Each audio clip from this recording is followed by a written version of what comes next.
Hey, everybody. Good to see you on Over 50 and Flourishing. On today's podcast, we are sitting down with the incredible Victoria Osteen.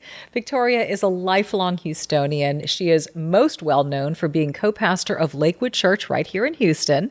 She is an integral part of each service and worship events across the United States and abroad.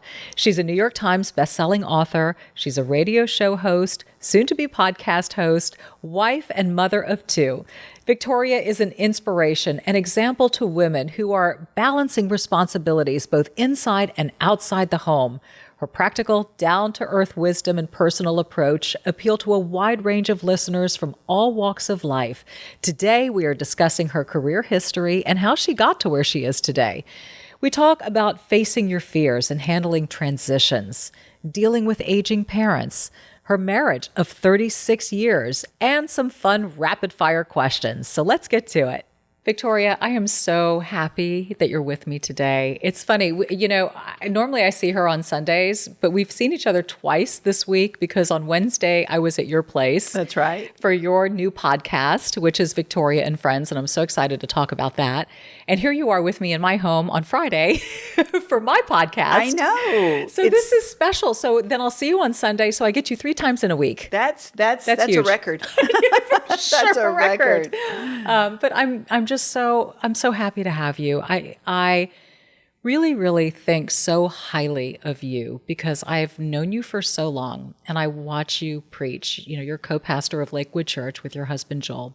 And when you are up there, it honestly oozes from your heart. You are such an encourager, such an inspiring person that you want everybody to be lifted and to feel the presence of God and to know that He's in their life and that they have the best life out ahead of them.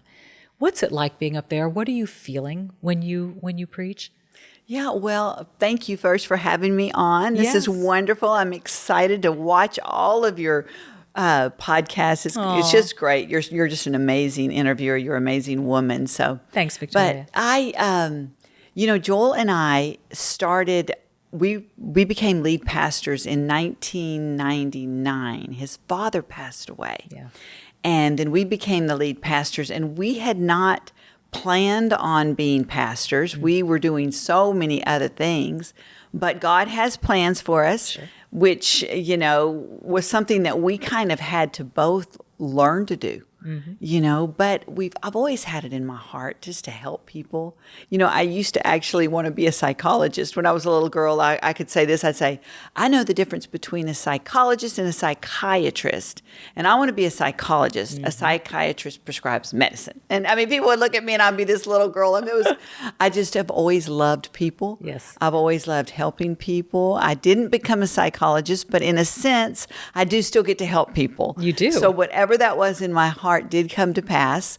And so, it's wonderful. It's great to be able to do it with my husband. Mm-hmm. I didn't marry a pastor. That's what I like to say. I was like, I didn't marry a pastor. We just kind of became this. Yeah. Now, we were always involved in the ministry. Joel did the television behind the scenes. When we first married, I worked with my mother in the jewelry store. Yeah. And so I thought I would do that. And then we traveled a lot with his father to India. We go to India like 2 to 3 times a year with his father. And so it was very hard for me to keep doing what I was doing. I was getting more and more involved, with his dad in that area, but never preaching or never, thinking that we were going to get up. But it's been a lot of fun. One time his dad, this is just a funny story because his dad turned around and, we have praise and worship. Yeah. And so then after praise and worship, the set of the service would be you get up and encourage the congregation. And one time he turned around and I'm just praising, and he turned around and he goes, Victoria, do you want to get up and encourage the congregation? Huh?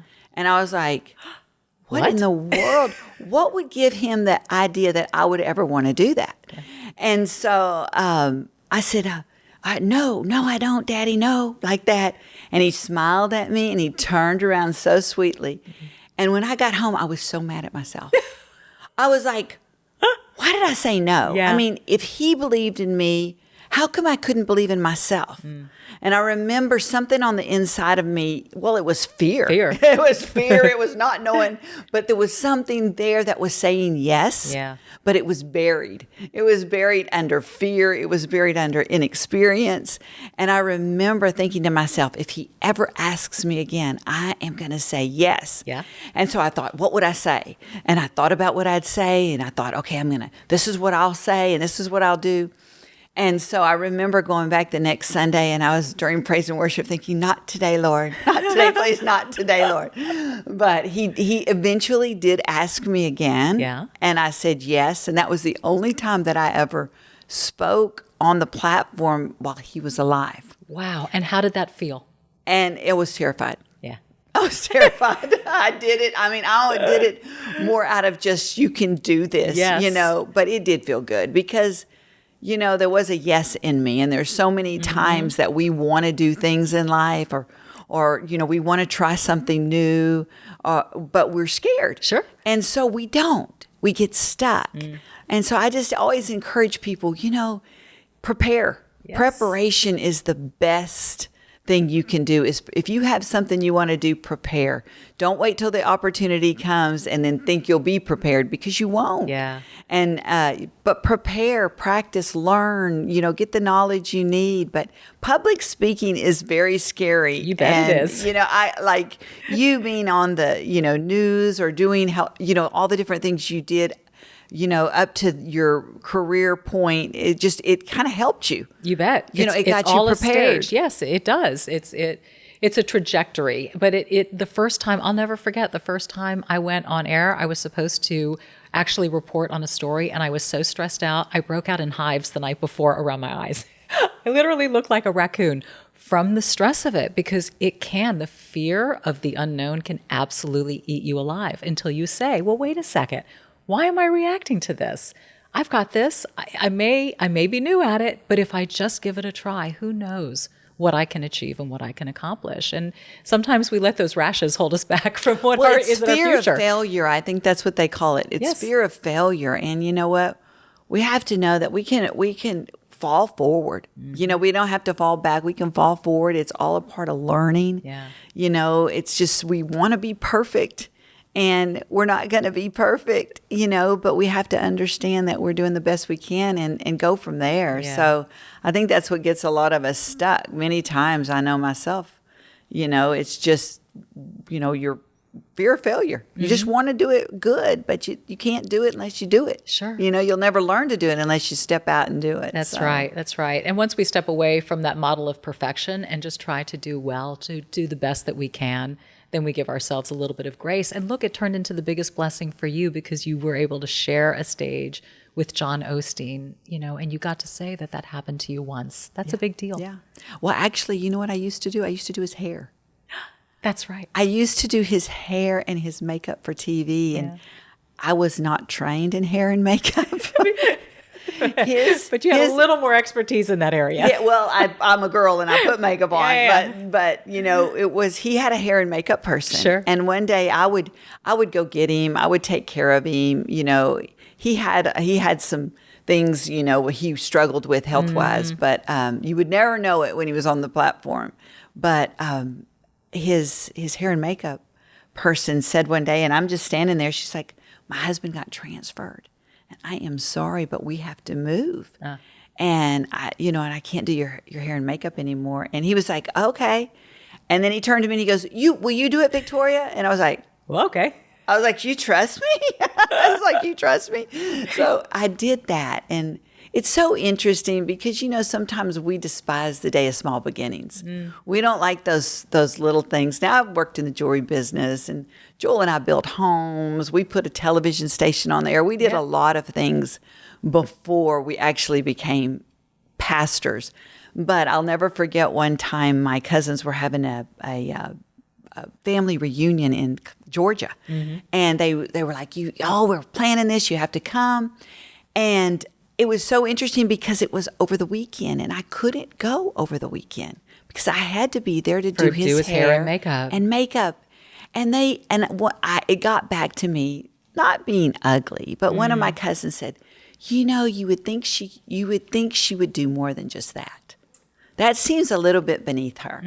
And it hurt my feelings. Yeah. And I thought, I know they're not being mean, but they just saw me like doing more than that. They're Sure. like, and so I just thought, Lord, that hurts, and so I just kept going on and didn't say anything. I just kept doing the best that I could at what I was doing. Yes. And helping him.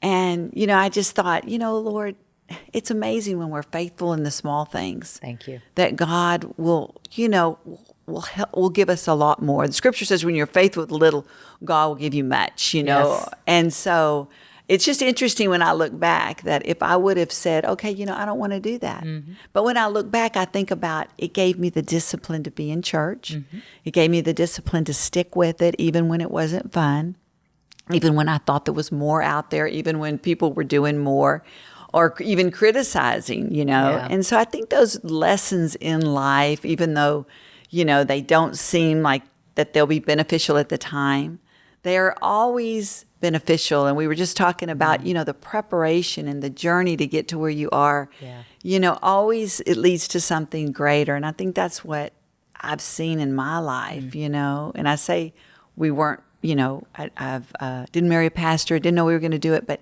it seemed like when I look back, all the things that we've done in life prepared us for where we are. That's right. And I think it's finding the purpose in the moment and not demeaning or diminishing what it is that you're doing. And you were able to do that in that situation and care for somebody and assist somebody who needed that kind of help.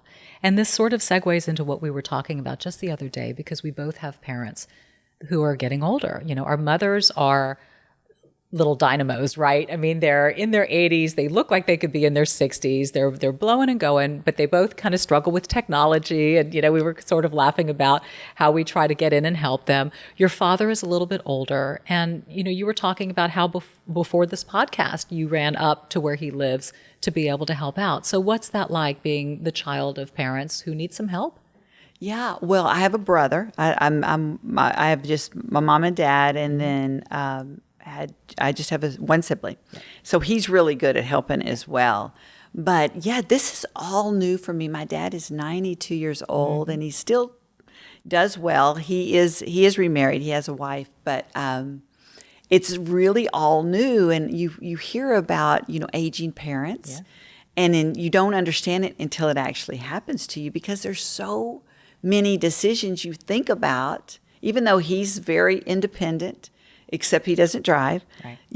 But he would never talk about certain things. But in your mind, you're trying to figure out, how do we broach the subject here? What if this happens and what if that happens? Yeah.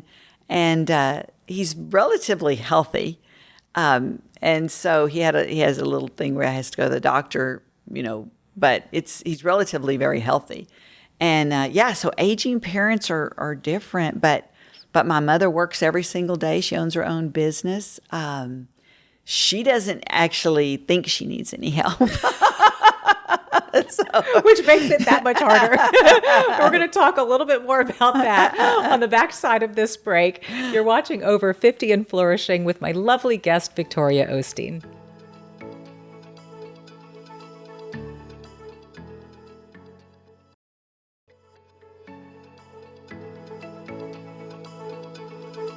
We're back with my friend Victoria Osteen, and when we went into commercial break, we were talking about our mothers and how they think they don't need any help whatsoever as we care for our aging parents, and just the different dynamics that are involved. And, your mother is blessed because she has worked most of her life. Is that right? Oh, yeah. How long has she had the jewelry store? My mother's so funny. She doesn't think age. Yes. Okay. She doesn't age is a number. I don't want to dwell on my age. She says, if she says this, if I start talking about how old I am, my mind will play tricks on me. Mm-hmm. And I think that's a fine philosophy. It's not that she's in denial, or that she's trying to be something not. She just wants to continue to have an outlook of, I'm not stopped by a number. Mm-hmm. As long as I feel good, I can keep, going. And so she does have that And she does. She'll answer the telephone, hello. And if she walks across the room, she wears high heels. Oh, I know. I see her. She walks across the room, and it's very inspiring for me, and I think I want to be like that. And I don't want to just dwell on an age, a number, I want to just feel good. I'm a person, and so I love all that. And she said, well, so I was going to tell you how long she's at her jewelry store for close to 50 years in the city. Amazing. Yeah. So I know. And I think sometimes she gulps even. Yeah. Has she been in the same location, I Loft Jewelry? Well, she's been on Post Oak. Yeah. Mm-hmm. She has. She was used to be Esther Wolf was down there years Correct. and years ago. And she was right Sakowitz. next door to Esther Wolf. Then she moved back down where Sakowitz was. Right. That location sold, and they were going to refurbish it and build some buildings and things like that. So she moved next door to Sakowitz. So she's been there for the last probably I've been married 36 years, and I met Joel in that particular location. In that location. Yeah. So she's been there probably for the last, 38, 40 years in that particular location. Yeah. So yeah. Incredible. Yeah, it's crazy. That's where I met Joel. He came into the jewelry store. I know. So. Well, we always hear him telling that story in church, but I want to hear your side of how that went down. Yeah. Well, I knew Lakewood Church, and I had been out there before, and I knew, of all the kids and everything. So when he came in, I was just like, what is he doing here? Yeah. And so he wanted to buy a watch. And so I was really nervous. I don't know why I was so nervous, but I'll never forget when I was showing him his watch. I was like kind of shaking, putting it on him. I was like kind of nervous for some reason. I don't know why. I guess because, his father and the church. And I went to a church very similar, but it was called Bread of Life. Mm-hmm. And it was more on this side of town. They were on the east side of town at that point. So was it more just his stature, or was it something that maybe you were feeling toward him specifically? Well, I think it was more who he was. Yeah. It was like, that's John Osteen's son, Lakewood. And Bread of Life was a pastor, Jesse Kemp, who loved the Osteens and everything. So, it was just like, oh my gosh, what do you. So, so I ended up writing him all the information down for the watch and how much it was and how much I was going to give him a discount. Of course you were. All that, and gave him my card, and he left. And about a week later, he called me back and said, I'm going to come in and get that watch. But I was wondering if you wanted to go out with me. He wasn't coming in for that watch. Please. And so isn't that so funny? And we went. Where was your first date? At the Rockets basketball game. Wow. At the Compaq Center. At the Compaq Center. Okay, the irony is just unbelievable. Isn't that crazy? Yes. Yes. And the funny story is that when he came to pick me up after work, and I got in the car and we went. And when we got there, on the way there, he was kind of like wanting to tell me something. And he's like, I gave my tickets away, and I didn't realize it till I went to get them. He said, I'm going to have to buy some when we get there. And that's when you could buy them at the ticket office. From scalpers. Scalpers were all everywhere back then, and you could buy them. It wasn't like illegal or anything. Sure. And I'll never forget, it was the Rockets were doing really well. It was like 1985, end of 85 when they were like doing so well.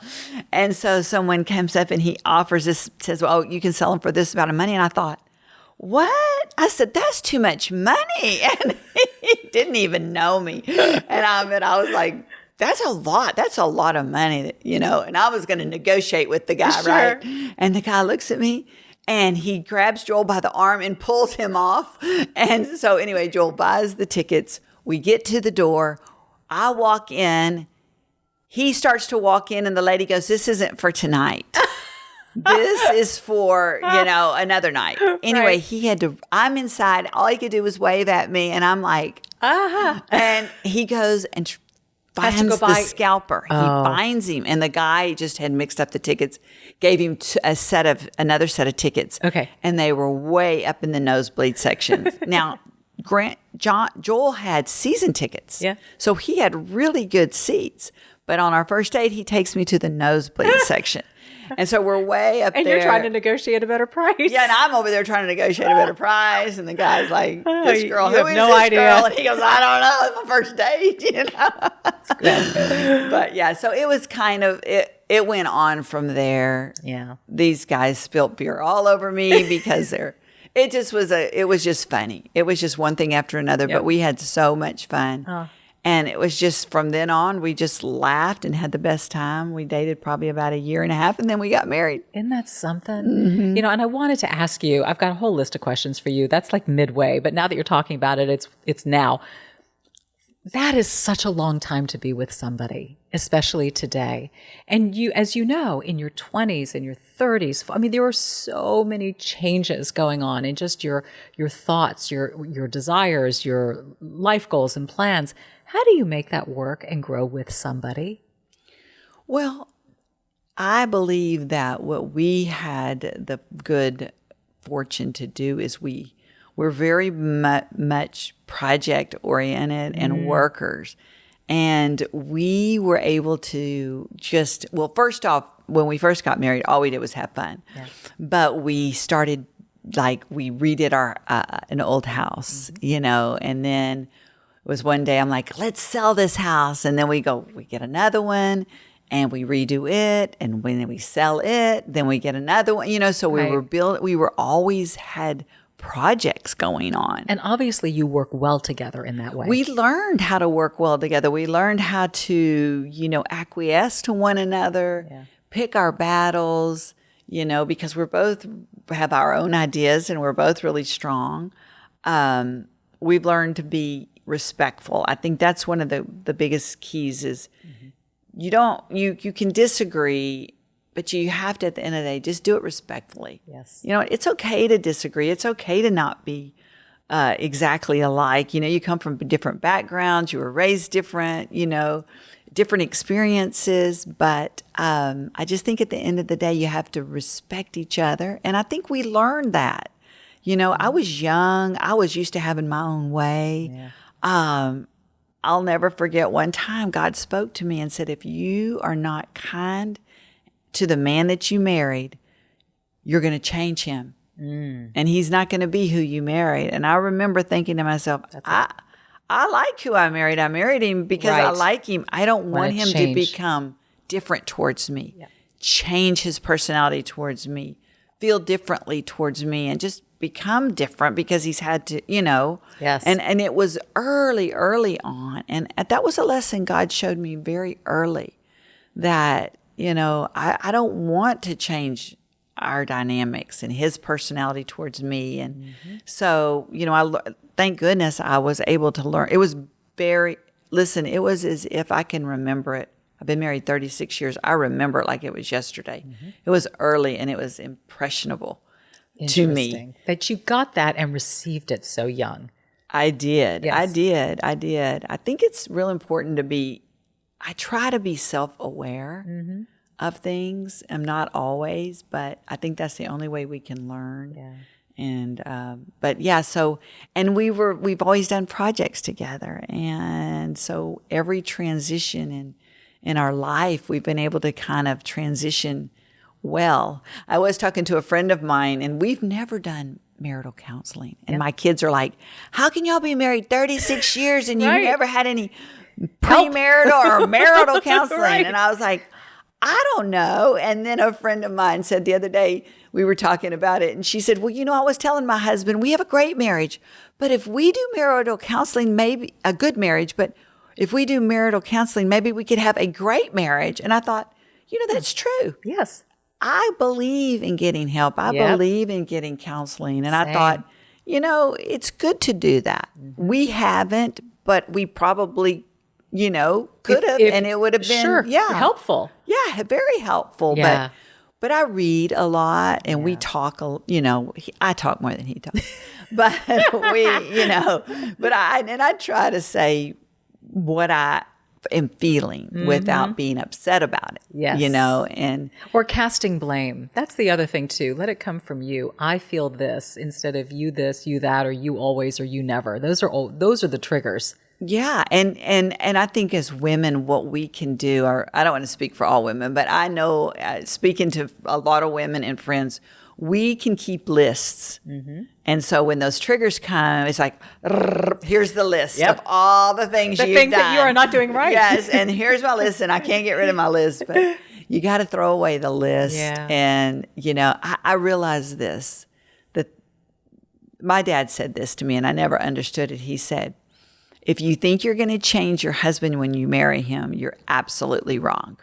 The things that bother you now will probably only get worse. Right. And I was young, I didn't really understand that. And what I think he meant by getting worse is that, you get less tolerant. Yes. True. They the don't same. get worse. Right. Yes. It's we are becoming like sandpaper to it. Yes. And so I think it's so true. And I probably didn't understand the full importance of that or the real ramification of that until I've been married for 36 years. And I realized I'm not changing Joel. Yeah. Joel is going to be Joel. And if I ask him, this is what I need, this is what he'll do it the best he can, and it'll maybe last a week or two. But that's it. It'll revert back. Sure. And so you just have to understand that you've got to love them for who they are. And faults and all. I mean, I'm sure I have so many things that bother him as well, and we think we're like perfect, but we're not. No, nobody is. Nobody's Nothing perfect, but it's just you have to appreciate it. You have to have empathy for one another, put yourself in their shoes. And at the end of the day, just be able to agree to disagree well. Yes. And that's where grace comes in, right? Yeah. But we need grace. We do. And lots of it. Yeah. So we receive so much grace, so we have to learn to give the same grace that we receive. Yeah. But so I just think that sometimes we want something from someone that they cannot give us. They do not have it in their capacity. It'd be like going to McDonald's and ordering surf and turf. They do not have that on the menu. You cannot get it. Right. So you have to understand there's a menu there that you have to find other ways to fill those needs. Yes. And I know even in myself, my husband will say, you and your mom can talk on the phone for hours. And then you come and I'll say, what'd y'all talk about? And you'll say nothing. So I think as women, we need friends. Yes. I think we need to be able to get all of our words out because we have more words than men do. Yep. And we have to just find those other places, we can't expect our husband to be everything that we need. Yeah. It's not fair. It's not fair to them. And I agree on that balance. I think it is a mix of time with your partner or spouse, time with your friends, time with your family, and time alone. Solitude is really important too. So I'm really curious as to what self-care looks like for you. How do you treat you? I love time by myself. Yeah.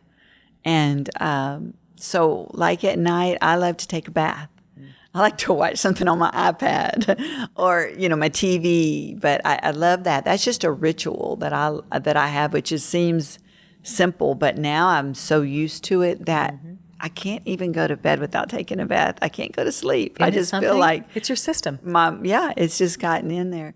But I try to take care of myself. I mean, I try to exercise. I try to be at peace with myself. I try to, I have good friendships. I think being aware and being honest with myself is a real self-care for me. I have two great kids that I absolutely love. But they're kind of, it's funny because my kids and my husband, we do all like our alone time. All of us. Isn't that great? We all like our alone time. And even now they're older. Like my son is married. He's been married almost a year, and in June.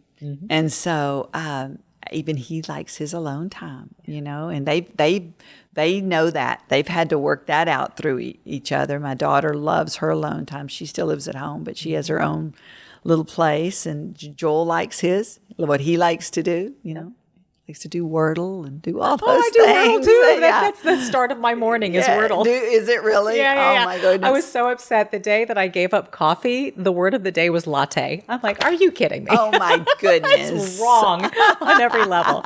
But yes, I'm with you too. But that's neat that everybody has that. And it's all respected within the family. I think that's super important. And I think, you're a product of that. So I think we've always kind of, we have similar probably personalities as well, and so, we don't have a problem. I have friends that don't want to be alone. Yeah. It's weird to me. But you know what I think I attribute it to is I have only a brother who was 4 years older than me. Yeah.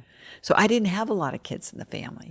I have friends who had lots of brothers and sisters, and there was always activity and things going on. So they're used to that. I just think I didn't. And so I got used to, liking to be alone. I like myself. Yeah. Like my mom will go out. I like myself because she'll come home from work and she'll be by herself the whole time. She'll say, no, but I'm with people all day long. Yeah. I'm good like this. I like to be by myself. I like to do the things I like to do. And so I think it's kind of this generational thing. Yeah, it does. I mean, I can say the same about my parents as well. And I'm an only, and both of my parents are only. So talk about the smallest family on the planet. Oh my goodness. But it was very much alone time and creative time. And I think it's, you find your people and you find that commotion when you want it, but it's nice knowing that you can pull away from it when needed. So again, it goes back to balance, but there's so much more to talk about. You've been so gracious in just sharing your wisdom about marriage and what makes it work and, your secret sauce between you and Joel. And I want to talk about the children because they now are back home essentially in Houston and working at Lakewood. So that's pretty cool too, to be able to have the kids back in the business. And we'll have a lot more to talk about with Victoria Osteen in just a moment.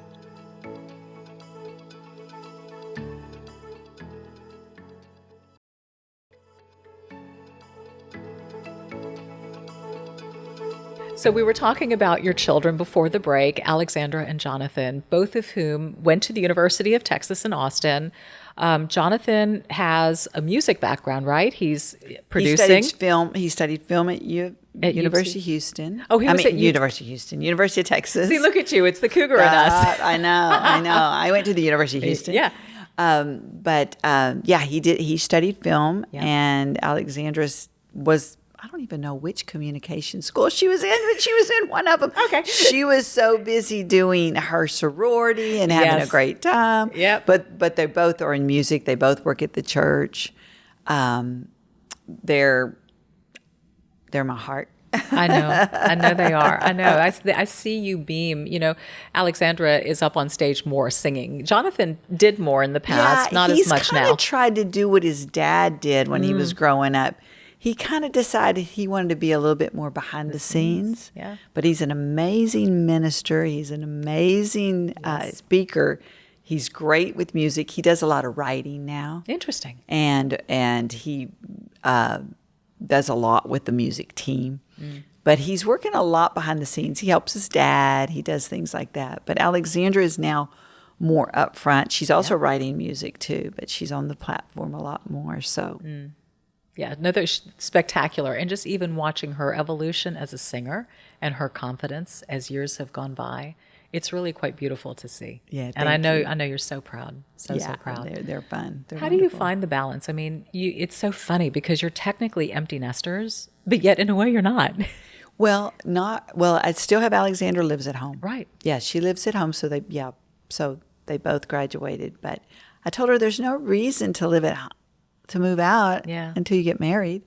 I mean, she's got her whole space up there, and we kind of give her room, Yeah. She cooks her own meals. She does a lot of her own grocery shopping because she likes what she likes. Yep. And then my son and his wife, Sophia, she is actually from California. Okay. In fact, it's a funny story because they met through a mutual friend at Disneyland in California. Okay. And when he met her, he just liked her. Yeah. 3 years went by. He never did anything about it. And then we were at a night of hope. We went around the country doing different services in different cities around the country, and we happened to be in Anaheim. And I said, you ought to invite, she has a twin sister and another sister. I said, you ought to invite the Han girls.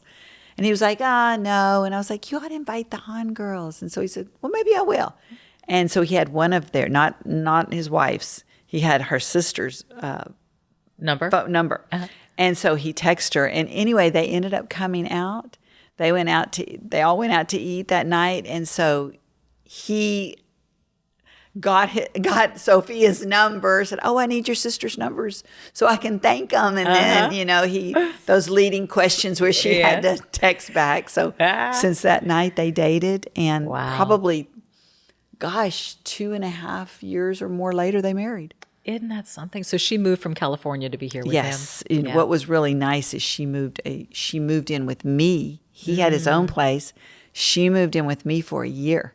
Wow. And talk about getting to know somebody. That was wonderful. That was the desire of my heart, because not only is marriage, the whole transition, already a lot to get used to, but to leave another city and try to get friends and get used to, just getting around the city and getting your legs under you. Yeah. And so it was really beautiful, and I got to be a part of her life. We're super close. I can imagine. And it was just great. I mean, her room that she slept in, I still call it her room. I was like, Sophia, your room up there. I'm sure there's some nights she may want it. Yeah. It was cute. You were telling me the other day that you were doing some planting or some gardening for them. And I love that, because still as a mom, I think whether our kids are grown or not, there's still this sense of an act of service for our children, and being able to give in a way maybe that's a little bit different than how we used to, right? Yeah. And, I don't know as a mom if we do this because we want to be a part of their life. I think that's why I do it. Yep. Because I want to be needed. And I do it for myself. I've learned. I'm not doing this for my kids, meaning like, now you see what I did for you. Sure. Now, you need to make sure you do this for me or come over. I do this because it's memories for me. It means something to me that I was able to help them and that they wanted my help. Yeah. So I've learned that, when we do things for our kids, we really ought to do it for ourselves, because we think they're going to remember everything and they're going to see it the way we saw it. But we all carry our own memories. We make our own memories. We carry our own memories. So I would like to think they'll always remember that I was, there to help them, anything they needed. Mm-hmm. But I do. I sit back and I think, I'm glad I got to do that. Yeah. So both of my kids, my daughter was going to a party the other night and she was like, Mom, can you make that cake? I'll help you.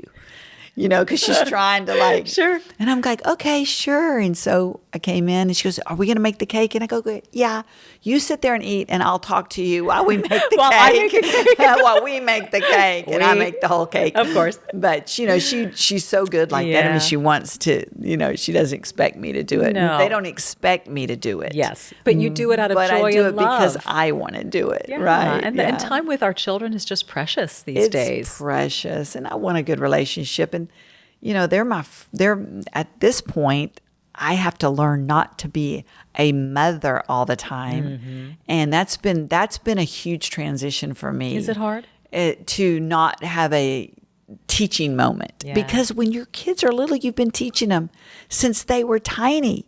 And it's hard to transfer out of that. And through the years, I mean, I've had to really work on, letting them make a mistake or not telling them when I want to so bad, like, guys, y'all can't do that. Or, you know what I mean? I'm like, and it's been for me, because I am a helper, I love to help my kids. I've really had to, and Joel's been good for me like that, because he'll look like this across the room, like, don't do it. Like that. And I'm like, fine. Okay.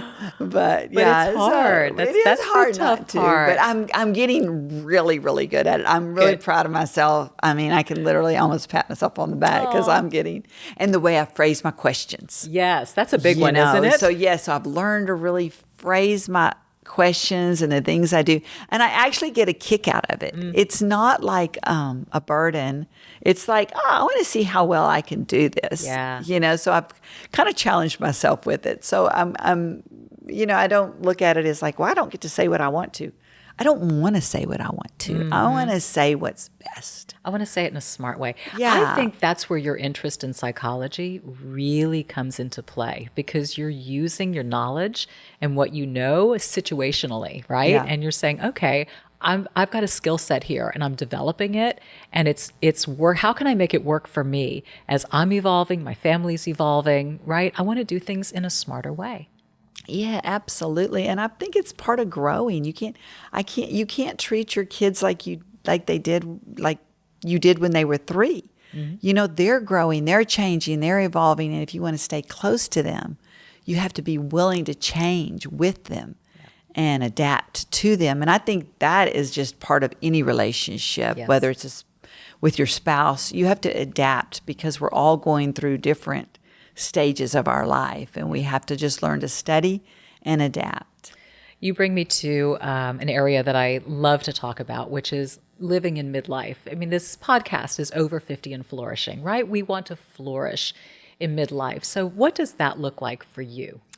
Wow, that's a huge question, a big question, because every day it changes. Every day I just try to live the best that I can. I do better some days than I do others. Sure, we all do.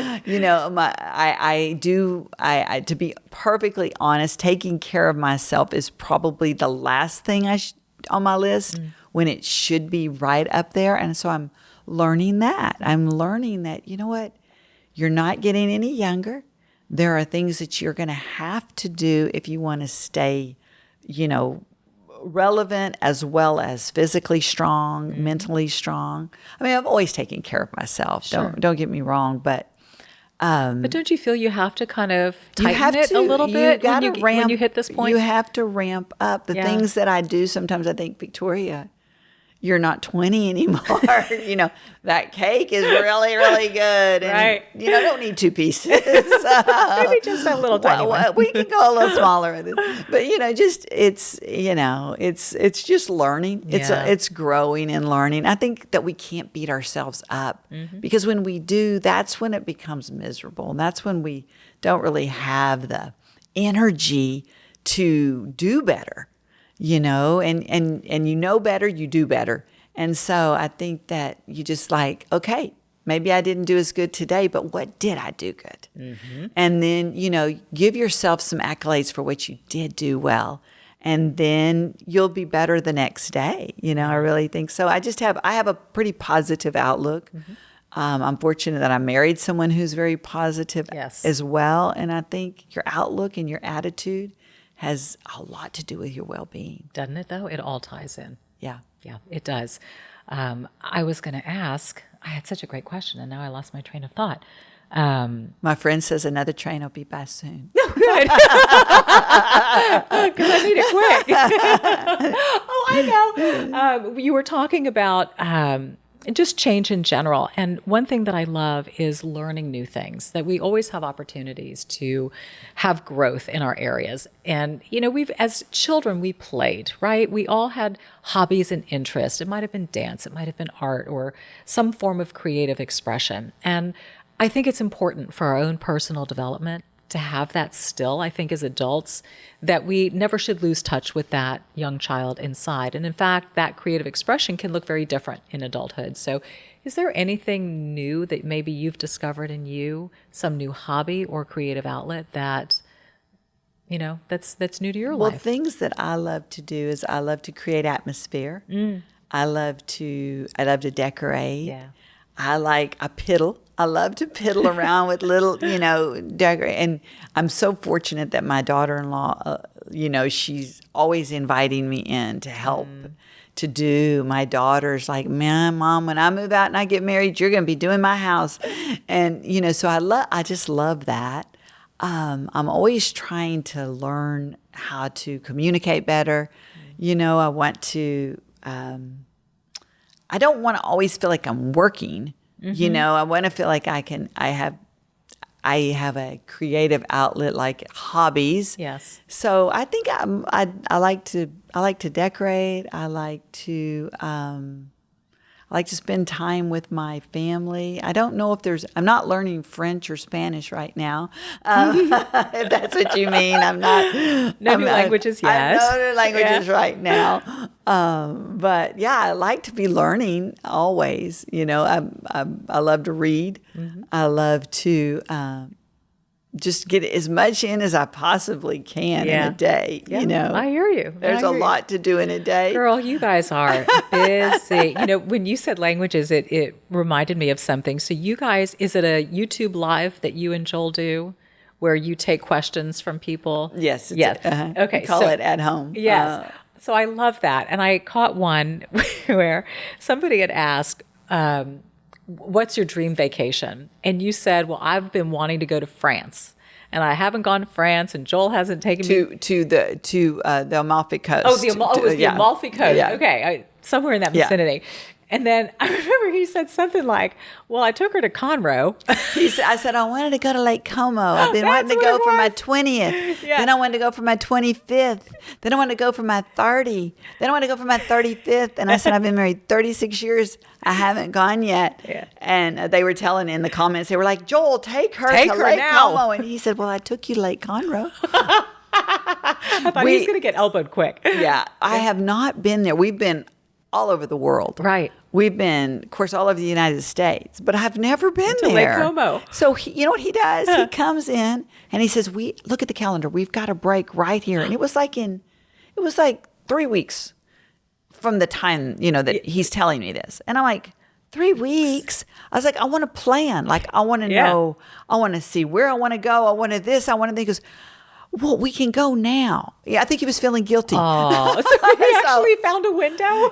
But I said, no, we got to go in October. There you go. October. I want to You want to lay it out. You got outfits to pick. It's a process. I got things to do here. I know. So, but his heart is sweet. He's precious. That is adorable. He is. One thing about Joel, he's not changed.